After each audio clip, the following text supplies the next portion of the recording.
Hey, it's me again. So if you watched the video that I posted yesterday, you'll know what we're talking about here.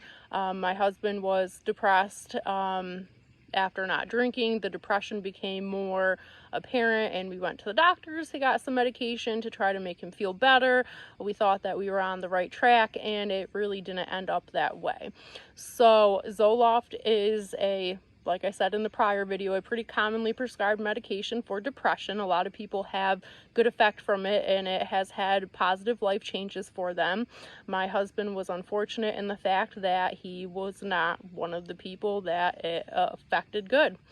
So after he started taking Zoloft and got increased to a therapeutic dose, his behavior started to change.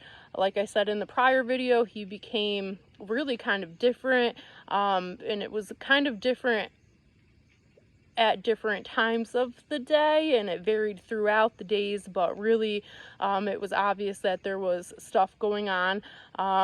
The crisis point here was when he became suicidal. He did have some suicidal ideations, which he did let me know, which I'm very grateful for. I was able to get the help that he needed.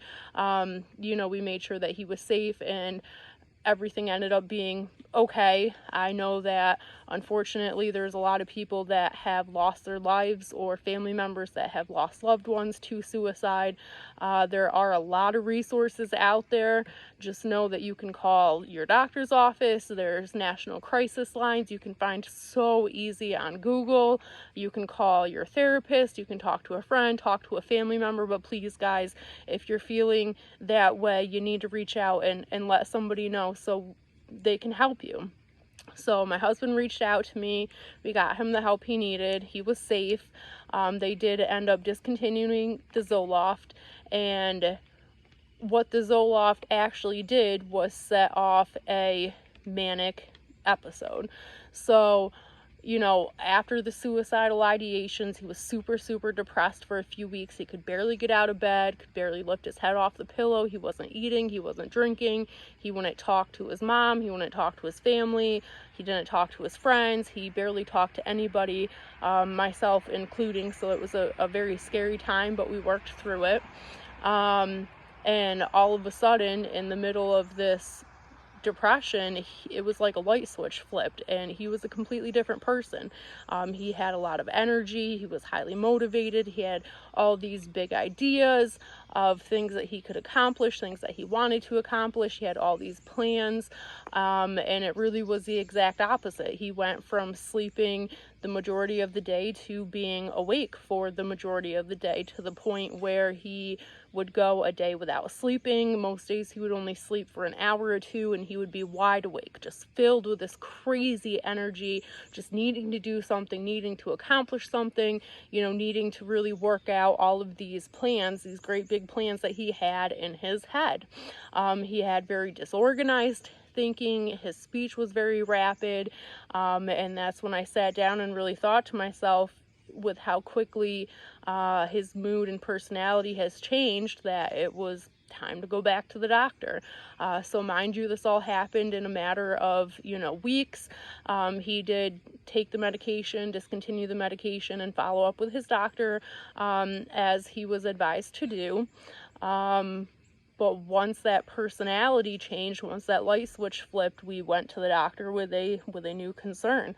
And I didn't know it. Most people don't know it until it happens to you, but Zoloft can actually trigger a manic episode in people who are undiagnosed bipolar.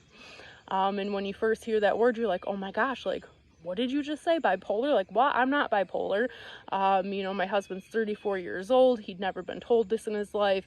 He'd never thought about this in his life. Nobody had ever suggested it to him. And really what it had been decided on is that throughout the years, he'd most likely been bipolar for most of his life and had more or less managed it or masked it with substances. So many years ago, that included drugs. When I met him, he was clean and he was not using drugs, but as I said before, he was drinking. So it kind of hid a lot of the symptoms. When there were strange moods or outbursts or periods of just being weird, you know, it was kind of chalked up to the drinking, to stress, to being a new couple, to buying a house, you know, the normal stresses of daily life people cope with, you know, in different ways. So yeah, he got a bipolar diagnosis. It took more than a few seconds to sink in, but once it did sink in, looking back, it was easy to kind of see the cycles of his bipolar. And yeah, with October coming up, that is Depression Awareness Month. With bipolar, you go through different phases of mania, depression. Some people have mixed episodes. It's different for every person, but we're sharing this in the hopes to shed some light with the Depression Awareness Month coming up. And if you want to hear more about his bipolar journey, then tune in and we'll tell you some more. All right, guys, thanks.